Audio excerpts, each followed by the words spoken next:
Allez, bonjour à tous et bienvenue, on est parti pour une nouvelle vidéo. Cette fois-ci, on va aborder donc mon portefeuille sur les rates, en particulier donc la vidéo numéro 1. Je vais surtout aborder cette vidéo sur mon profil d'investissement avec les différentes stratégies et comment ça va se passer. Donc, comme d'habitude, s'il vous plaît, n'hésitez pas à liker, à vous abonner pour me soutenir. Merci encore pour vos petits messages, vos petits commentaires, ça fait extrêmement plaisir. Et donc on va continuer aujourd'hui cette lancée et prochaine vidéo je fais rates, on va commencer à analyser les sociétés en question. Si vous avez des questions précises, surtout, n'hésitez pas, hein, c'est le moment vraiment de les poser, même si elles peuvent sembler, on va dire, peut-être stupides, il n'y a aucune question stupide, c'est le moment d'y aller parce qu'après on va avancer. On ne va pas revenir en arrière sur certaines notions qu'on aura tout simplement déjà abordées. Donc on va commencer premièrement sur le profil d'investisseur, donc c'est-à-dire en fait mon profil tout simplement. Donc je suis considéré comme un profil plutôt dynamique, c'est-à-dire aujourd'hui que je vais rechercher la rentabilité. Donc non pas le rendement via les dividendes en question, une rentabilité premièrement.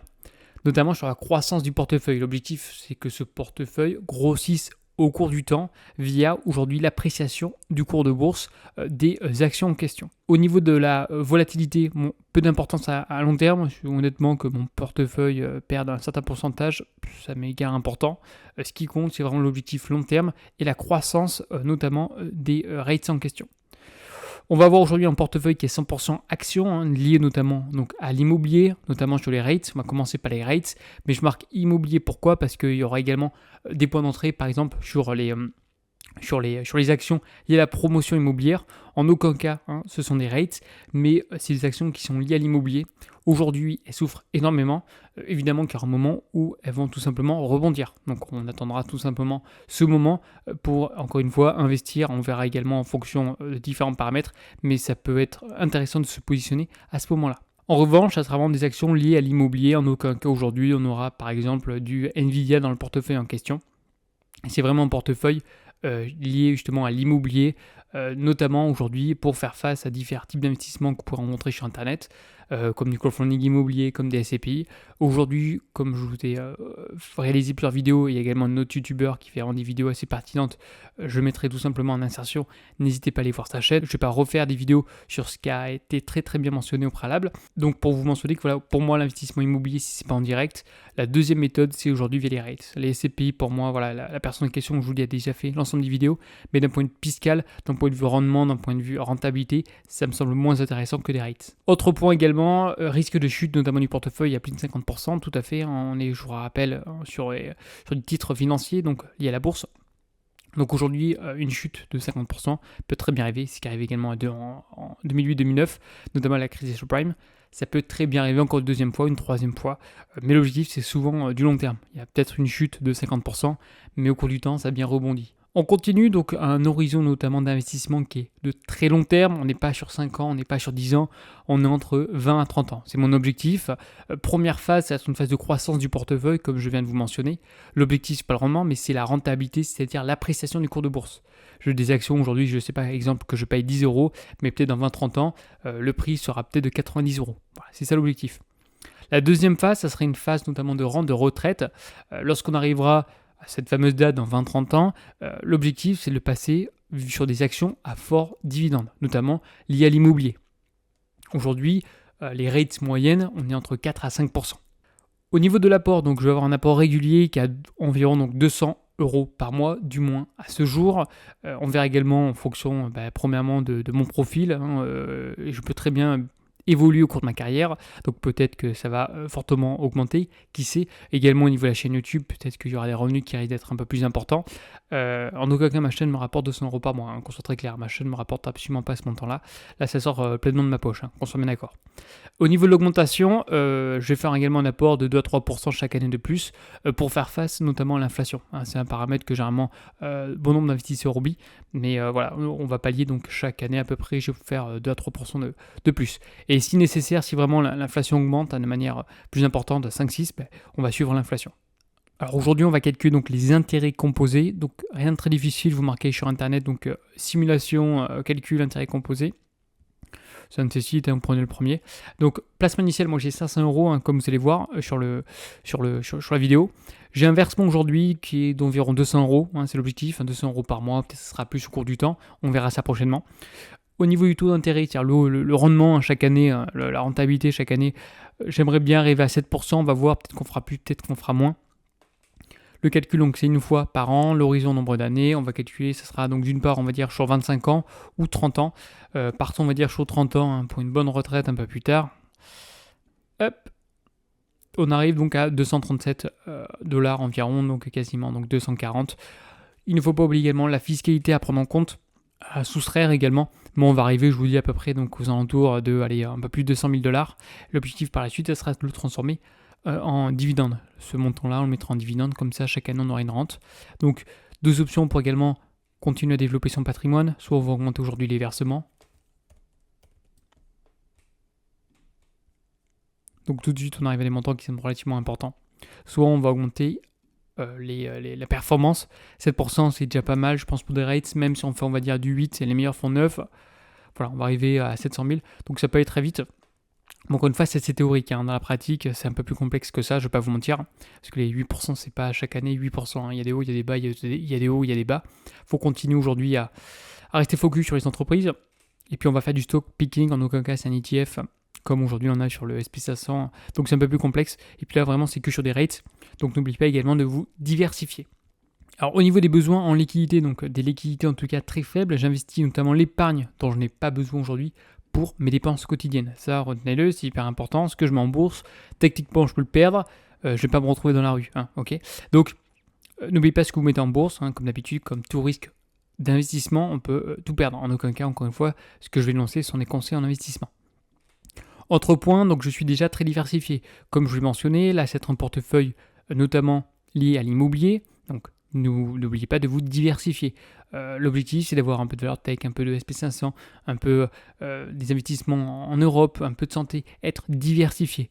Pour ma part, je suis déjà diversifié, comme je l'ai annoncé, j'ai déjà plusieurs portefeuilles, j'ai l'immobilier direct, voilà, je suis déjà diversifié. Donc la personne qui arrive et qui n'est absolument pas diversifiée, ne mettez absolument pas all-in sur tout ce que je fais en question. Là, c'est un portefeuille vraiment lié à l'immobilier. Donc, encore une fois, je le répète, mais diversifiez-vous. Prenez des indices du SP500, du Nasdaq, de l'Eurostoxx 600, du 50. S'il y en a qui ont un petit espoir sur les pays émergents, allez-y, mais diversifiez-vous, c'est extrêmement important.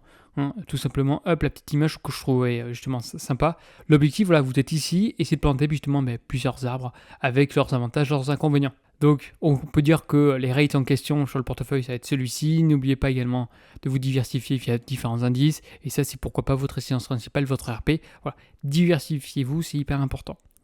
Autre point également, sur le portefeuille, on va garder toujours un peu de liquidité, donc de 5 à 10%, notamment pour saisir les opportunités. Là, ce jour, je tourne la vidéo, c'est en train de baisser fortement aujourd'hui le marché. Donc ça peut être toujours sympa de se positionner. Donc mon approche, hein, il y a deux approches qu'on va utiliser en tout cas pour analyser ces rates en question, ces entreprises. Donc je vais avoir une approche plutôt de stocks, c'est-à-dire les entreprises de qualité, stock qualities. Notamment, on va regarder surtout avec l'analyse fondamentale, donc tout ce qui est FFO. On verra ça prochainement par la suite, mais à FFO et FFO in growth, donc en croissance, c'est-à-dire les entreprises de qualité, en aucun cas qui sont déficitaires ou qui ne gagnent pas d'argent. L'objectif, c'est de ne pas investir dans des coquilles vides. On va également avoir donc une approche, on appelle ça GARP, c'est Growth at a Reasonable Price, c'est-à-dire des entreprises aujourd'hui avec une croissance qui est raisonnable, mais des fois suite à un résultat notamment trimestriel ou annuel qui peut être mauvais, et bien il y aura une très forte correction. Mais tout autant, l'entreprise sur du long terme est toujours une entreprise de qualité. On va pouvoir être également value, on verra ça par la suite, c'est-à-dire une entreprise qui est très peu chère, peut-être sur un retournement notamment sur les sociétés qui font de la promotion immobilière. On va avoir également une approche technique, et l'objectif c'est quoi? C'est de timer le marché. Petite erreur de frappe, excusez-moi.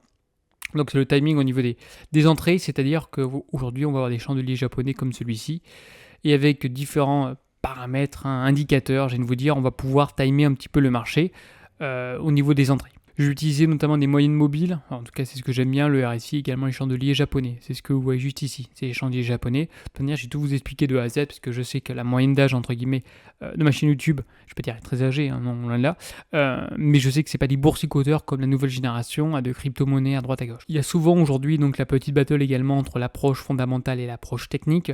Pour ma part, je disais les deux sont essentiels. On va également aujourd'hui aborder la diversification, d'une part géographique, comme je l'ai mentionné. Les rates en question aujourd'hui, je crois que c'est à peu près 70%, c'est aux USA.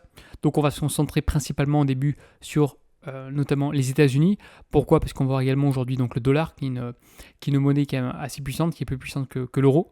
Deuxièmement, pour se diversifier, ceux qu'on immobilier déjà en direct physique en France, c'est bien, je trouve également de changer de localisation, notamment au niveau des États-Unis. Après, on va pouvoir également investir au Japon s'il y a encore une fois des rates intéressantes, en Inde, en France, en Belgique, en Angleterre. Voilà, il y a quand même quelques pays intéressants. Au niveau de la taille des entreprises, on a différents types, encore une fois, de rates. On va avoir des méga, des large cap, des medium cap et des small cap. On verra, ça c'est au niveau de la taille de la capitalisation boursière. Et au niveau des secteurs, bon nombre de secteurs. On va également, pareil, les choisir en fonction des critères, notamment d'un point de vue fondamental. Donc, on a des retail, on a des office, industrial et résidentiel. Donc, l'objectif, en tout cas, c'est un investissement à moyen long terme dans diverses entreprises. On va essayer d'avoir quand même un portefeuille plutôt concentré si on veut quand même avoir aujourd'hui du résultat. C'est-à-dire, pas plus de 15 en tout cas rates, je souhaiterais avoir dans mon portefeuille. Donc, juste un petit rappel, donc tout ce qui est méga cap, ça va être super à 100 milliards. Donc il n'y en a pas beaucoup, je crois qu'il n'y en a que 5 qui sont super à 100 milliards d'euros aujourd'hui sur les rates en question. Large cap, c'est super à 10 milliards. Middle cap, c'est entre 2 à 10 milliards. Et après, on a les small cap de 300 millions à 2 milliards. Pour ma part, j'investirai vraiment aujourd'hui que sur des small cap qui dépassent le 1 milliard aujourd'hui d'euros. 300 millions, je trouve ça vraiment trop léger. Aujourd'hui, les CPI, c'est faible. Hein. Les CPI, c'est quelques millions. Hein. On ne dépasse pas généralement les 1 milliard. Peut-être il y en a quelques-unes. Mais on est rarement sur des méga caps à plusieurs centaines de milliards d'euros. Donc mon profil d'investissement pour objectif, ça sera arrivé d'abord aux 25 000 aujourd'hui K, donc 25 000 euros. Donc encore une fois, ça va dépendre surtout du rendement moyen qu'on va voir au cours du temps. De toute façon, on va l'analyser ça par la suite. On va voir également un deuxième objectif, donc c'est les 50K, les 150K, les 300K, à voir également. Je vous dis du rendement annuel sur combien de temps, sur 25 ans, mais peut-être qu'on va garder le portefeuille 30 ans, peut-être avant. De toute façon, on verra ça au cours du temps. Parce qu'en effet, la deuxième phase, ça va être tout simplement de bénéficier de ces 30 pour la retraite. En effet, parce que dans une deuxième phase, on va utiliser justement donc, cet argent en question pour pouvoir justement bénéficier d'une rente. Notamment, on verra si on est à peu près à 7% sur 25 ans. Donc je vais vous montrer également les chiffres par la suite.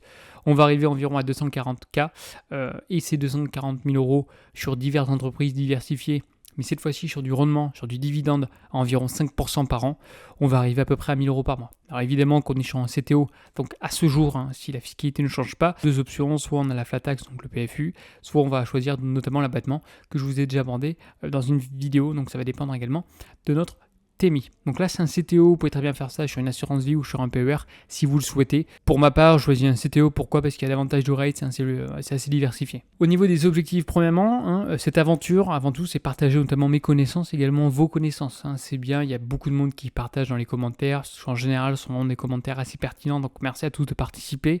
Chacun met sa petite pierre à l'édifice. Donc, avant tout, c'est partager en tout cas ses connaissances, d'abord les miennes, même si encore une fois, je ne m'appelle pas Warren Buffett. C'est partager certains petits tips. C'est également créer une communauté qui se retrouve autour donc, des différents thèmes suivants, donc notamment l'immobilier, c'est l'objectif de cette chaîne. Donc l'immobilier direct, on en reparlera également au cours du temps, pas d'inquiétude. L'investissement, donc notamment boursier, lié aujourd'hui donc à l'immobilier, également le patrimoine. On va aujourd'hui donc échanger différentes idées.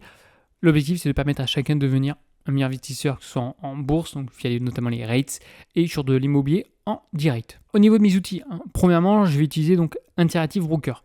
C'est selon moi le meilleur, c'est le meilleur broker, notamment il est aux États-Unis. Celui-ci, comme je l'ai mentionné, au niveau des frais, c'est ce qui est le moins cher, parce qu'on va aujourd'hui, je vais acheter principalement des rates qui sont cotés aux États-Unis. Donc il y a d'autres aujourd'hui brokers qui sont intéressants. On va voir par exemple DeGiro. Je vous mettrai en insertion donc le nom, DeGiro. On va voir également aujourd'hui, pourquoi pas, Trade Republic, même si je suis un peu moins fan. Pour ma part, je pense que le plus judicieux, surtout pour ceux qui débutent, Interactive Broker fait très bien le choix. En aucun cas aujourd'hui, c'est un placement de produit, pas du tout. De toute façon, les outils que je vous présente, c'est les outils que je vais utiliser. Donc pour ceux qui souhaitent créer un compte, parce que voilà, aujourd'hui c'est de l'affiliation, c'est bête et méchant, mais c'est ce que je crée. S'il y en a qui peuvent justement gagner, voilà, le client peut gagner jusqu'à 1000 euros et moi je prends 200 euros, voilà, c'est gagnant pour tout le monde. Ceux qui souhaitent, donc tout simplement, vous pouvez soit scanner le QR code qui est juste ici, soit je mettrai tout simplement un lien dans les commentaires. Donc n'hésitez pas. Alors comme vous pouvez voir aujourd'hui, donc ça c'est mon portefeuille à ce jour, donc pour un montant, donc j'ai mis 500 euros pour débuter, et puis après on va commencer à faire les versements donc réguliers de 200 euros. Donc j'ai converti ça parce que je préfère avoir du dollar en USDT, parce que je vous dis on va être principalement sur des rates notamment américaines. Donc le portefeuille est créé et maintenant l'objectif c'est tout simplement d'investir dans les rates, on verra ça prochainement. Ce n'est pas en tout cas de se précipiter, en aucun cas, il faut être patient, il faut attendre le bon moment, donc on verra ça dans les prochaines vidéos. Autre outil également que j'utilise et que j'ai découvert récemment, ce que je vous mentionnais dans ma dernière vidéo, ça va être aujourd'hui donc All Rates. C'est quoi? C'est tout simplement une plateforme aujourd'hui qui est spécialisée sur les rates en question. Ça va nous permettre d'une part d'analyser l'ensemble des rates. On a aujourd'hui donc une formule qui est gratuite, qui est relativement intéressante. Pour ma part, donc j'ai échangé aujourd'hui avec le CEO de ce site en question. Je les ai contactés parce que je trouvais la plateforme pertinente. D'une part, ça vous évite de faire des erreurs. On va voir, il y a quand même aujourd'hui certains paramètres à regarder comme les FFO, notamment la dette. Il y a différents aujourd'hui paramètres. On verra ça pour l'instant. Je n'ai pas envie de vous embêter en vous énonçant l'ensemble des paramètres à prendre en compte, que ce soit par exemple LTV, loan to value, le cap rate, le WACC, le whale. Enfin, il y a énormément de choses à prendre en compte. On va se préoccuper du moins des principaux, les pertinents. Et ce site en question fait vraiment le travail. Donc, après échange, pour ma part, moi j'ai la version premium, j'ai pris cette version. Pourquoi? Parce que je vais pouvoir justement créer en tout cas mon portefeuille. On peut mettre jusqu'à 20 valeurs et on a surtout un screener qui est assez intéressant pour sélectionner les valeurs. Donc à ce jour, c'est ce qu'il y a de moins cher. Donc j'ai réussi en échangeant avec cette personne, voilà, qu'il y ait une petite réduction. Donc IM 15 off, ça vous fait une réduction de 15%. Vous êtes à moins de 6 euros. Donc je ne fais pas de placement de produit. Encore une fois, c'est ce que je vais utiliser, qu'on soit bien d'accord. En aucun cas, c'est une obligation. Ceux qui ne veulent pas, il n'y a aucun souci, c'est pas grave. Vous pouvez toujours l'arrêter, vous pouvez toujours essayer premier mois. Puis si vous ne plaît pas pour 5 balles, pour 6 balles, vous pouvez l'annuler le mois d'après. En tout cas, c'est à ce jour. Pour moi, c'est la plateforme la moins chère qui est spécialisée sur les rates. S'il y a une personne qui trouve une plateforme encore moins chère et qui est spécialisée sur les rates, s'il vous plaît, n'hésitez pas à le mentionner dans les commentaires. Donc, on va utiliser principalement cette plateforme et je vous dis, mon portefeuille sera sur cette plateforme. Donc, je vais vous faire prochainement une vidéo sur cette plateforme car je trouve ça vraiment pertinent. Je vous dis, à l'année, on en a pour 60 balles, mais ça nous évite de perdre de l'argent car on sait dans quoi on investit. Aujourd'hui, il y a d'autres sites qui sont encore mieux, mais qui sont vraiment des prix stratosphériques. Par exemple, Guru Focus, qui est un très très bon site. Bon, le problème, c'est que voilà, à l'année, c'est 500 balles, Europe 500 balles, donc voilà, on arrive à des montants qui sont relativement importants. Donc peut-être que par la suite, on verra que la chaîne, si les revenus sont exponentiels, qui sait, pourquoi pas aujourd'hui avoir quand même des sites de référence comme celui-ci. On a d'autres aujourd'hui, pareil, dès qu'on arrive sur de très bons sites, donc Simply Safe Dividends, on est quasiment à 500 $ par an. Également, peut-être le prochain qui est un peu plus abordable, mais qui est quand même relativement cher, ça sera donc 239 $ par an. Donc l'argent de YouTube, qui n'est pas exponentiel, je vous assure, ça serait aujourd'hui de payer, avoir une plateforme plutôt de qualité pour qu'on puisse tout simplement analyser ensemble des rates.